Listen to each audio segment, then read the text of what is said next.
बिस्मिल्लाहिर्रहमानिर्रहीम। Islamic library में आप सबको खुश आमदीद कहती हूँ।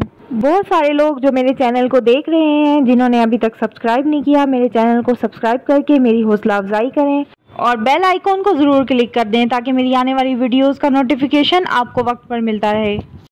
अल्लाह के रसूल सल्लल्लाहु अलैहि वसल्लम का इरशाद है, जिस तरह सांप अपने बिल की तरफ लौट आता है, उसी तरह मदीने की तरफ ईमान लौट आएगा।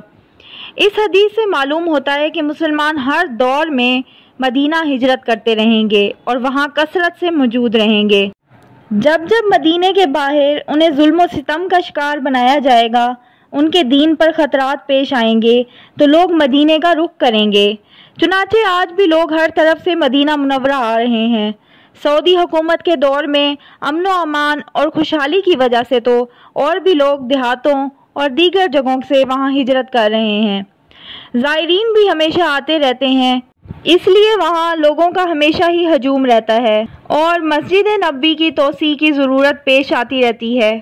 नबी सल्लल्लाहु अलैहि वसल्लम के दौर में मदीना हिजरत करने वाले मुसलमानों की तादाद में मुस्तकिल इजाफा हो रहा था और नमाजियों के लिए मस्जिद नबवी तंग पड़ रही थी। लिहाजा अल्लाह के रसूल सल्लल्लाहु अलैहि वसल्लम ने जब खैबर को फतह किया और गनीमत का बहुत सारा माल मुसलमानों के हाथ लगा, तो आपने ज़रूरत के पेश नज़र मस्जिद नबवी की तोसी का फैसला किया। आपके बाद आने वाले मुसलमानों ने भी आपकी इत्तबा करते हुए हर दौर में ज़रूरियात के पेश नज़र मस्जिद नबवी की तोसी का फरीज़ा अंजाम दिया। मस्जिद नबवी की तोसी के वक्त उसके इर्द गिर्द मौजूद मकानात की मलकियत का हसूल भी ज़रूरी था। नबी सल्लल्लाहु अलैहि वसल्लम ने उनकी मलकियत हासिल करके अपनी उम्मत के लिए एक मिसाल कायम की। जिन मकानात की मलकियत आपने हासिल की, उनमें एक अंसारी का भी मकान था। कहा जाता है कि वो मुनाफिक था। आप सल्लल्लाहु अलैहि वसल्लम ने उससे कहा कि जन्नत में एक मकान के बदले अपने घर को मस्जिद के लिए सदका कर दो, मगर उस आदमी ने ऐसा करने से इनकार कर दिया।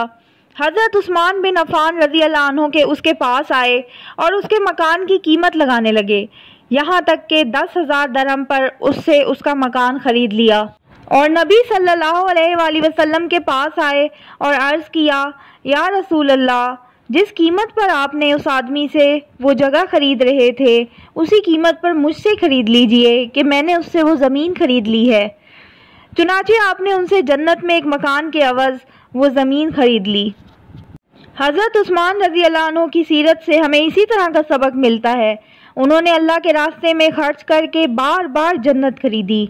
इसी तरह हज़रत अबू बकर सदीक रज़ी अल्लाह अन्हु ने मस्जिद नबवी की पहली ज़मीन की कीमत अदा की। हज़रत उस्मान बिन अफ़ान रज़ी अल्लाह अन्हु ने मस्जिद नबवी की तोसी की कीमत अदा की। हज़रत उमर रज़ी अल्लाह अन्हु के दौर में 7 हिजरी में मस्जिद नबवी की तोसी की गई। इसका सबब ये था कि उस वक्त मुसलमानों की जो तादाद थी, उसमें इतना इजाफा हो गया था और मस्जिद नबवी में तोसी की ज़रूरत महसूस होने लगी थी। लिहाजा मुसलमानों ने हज़रत उमर से बड़े इसरार के साथ मस्जिद नबवी की तोसी और नए सिरे से इसकी तामीर का मुतालबा किया। चुनाचे जब हज़रत उमर तोसी के लिए राज़ी हो गए, तो उन्होंने मस्जिद नबवी के जुनूब और मगरिब में वाक़े मकानात की मलकियत हासिल करनी शुरू कर दी। हज़रत अब्दुल्ला बिन जाफ़र बिन अबी तालिब और हज़रत अबू बकर सदीक रज़ी अल्लाह अन्हुमा के अहले ख़ानदान ने अपने अपने मकानात की ज़मीनों को मस्जिद के लिए सदका किया। जब हज़रत अब्बास रज़ी अल्लाह अन्हु के मकान की बारी आई, तो हज़रत उमर रज़ी अल्लाह अन्हु ने फरमाया, अब्बास, अब तो सिर्फ़ आपका और उम्महातुल मोमिनीन के मकानात बाकी रह गए हैं। अगर आप चाहें तो मुसलमानों को सदका कर दें या हम कीमत देकर आपका मकान ख़रीद लेंगे। हज़रत अब्बास ने फरमाया, ना मैं अपना मकान फ़रोख्त करूँगा और ना ही उसे सदका करूँगा। आप उसे मुझसे ले भी नहीं सकते। अल्लाह के रसूल सल्लल्लाहु अलैहि वसल्लम ने खुद अपने हाथ से पैमाइश करके ये ज़मीन मुझे अनायत की थी और इसकी तामीर में मेरा हाथ बटाया था। हज़रत उमर रज़ी अल्लाह अन्हु ने कहा कि मैं अपने और आपके दरमियान अबी बिन काब को हुक्म बनाता हूँ। चुनाचे वो दोनों हज़रत अबी बिन काब रज़ी अल्लाह अन्हु के पास गए, जिनका मकान बकी के जनूब मगरबी किनारे यानी मौजूदा अबू ज़र रोड के वस्त में वाक़े था।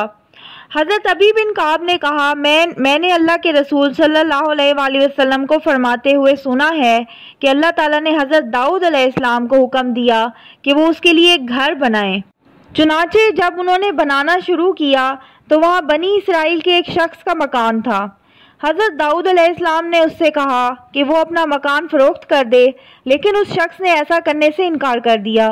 حضرت داؤد علیہ السلام نے اس سے زبردستی اس کا مکان حاصل کرنا چاہا تو اللہ تعالیٰ نے وحی نازل کی اور فرمایا، داؤد میں نے تمہیں اپنے لیے ایک گھر بنانے کا حکم دیا تھا اور تم نے اس میں غیظ و غضب کو شامل کر دیا، لو میں نے اس کی تعمیر تم پر حرام کر دی۔ حضرت داؤد علیہ السلام نے کہا، میرے رب اس گھر کو میرے بیٹے سلیمان کے ذریعے تعمیر کرا دے۔ اللہ تعالیٰ نے ان کی یہ گزارش قبول کر لی۔ جب حضرت عمر رضی اللہ عنہ نے یہ حدیث سنی تو حضرت عباس رضی اللہ عنہ سے کہا، اب میں آپ کے مکان کے مسئلے پہ بالکل بات نہیں کروں گا۔ اس کے بعد ایک دن بارش ہوئی اور حضرت عباس کے مکان کے پرنالے سے نمازیوں کے سر پر پانی گرا، جس کی وجہ سے حضرت عمر کو غصہ آ گیا اور اس پرنالے کو نکال کر پھینک دیا۔ حضرت عباس نے کہا، آپ نے اس پرنالے کو نکال کر پھینکا ہے جسے اللہ کے رسول صلی اللہ علیہ وآلہ وسلم نے خود وہاں اپنے ہاتھ سے نصب کیا تھا۔ حضرت عمر اپنے فعل پر نادم ہوئے اور حضرت عباس سے کہا، اب آپ میرے کاندھوں پر اپنا پاؤں رکھ کر کھڑے ہوں اور اسی جگہ اس پرنالے کو دوبارہ رکھیں۔ میں تمہیں اپنے کاندھوں پر اسی طرح اٹھاؤں گا جس طرح تم نے اللہ کے رسول صلی اللہ علیہ وآلہ وسلم کو اپنے کاندھوں پر اٹھایا تھا۔ اس کے بعد حضرت عمر کے خاموش ہونے کا یقین ہو گیا تو حضرت عباس آئے اور کہا، اب آپ نے میرے مکان کے بارے میں خاموشی اختیار کر لی ہے، لہٰذا اب میں اسے مسلمانوں کو صدقہ کرتا ہوں۔ حضرت عمر نے ان کا شکریہ ادا کیا اور اسے منہدم کر کے مسجد نبوی میں شامل کر لیا۔ یہ مکان 908 ہجری میں بنائے گئے محراب عثمانی کے مغرب میں یہ واقع تھا۔ انہوں نے یہ قبلہ یعنی جنوب کی طرف 10 ہاتھ، مغرب کی طرف 20 ہاتھ اور شمال کی طرف سے 70 ہاتھ کا اضافہ کیا۔ حضرت عمر رضی اللہ عنہ نے مسجد نبوی میں 6 دروازوں کا اضافہ کیا، 2 قبلے کے دائیں اور 2 قبلے کے بائیں۔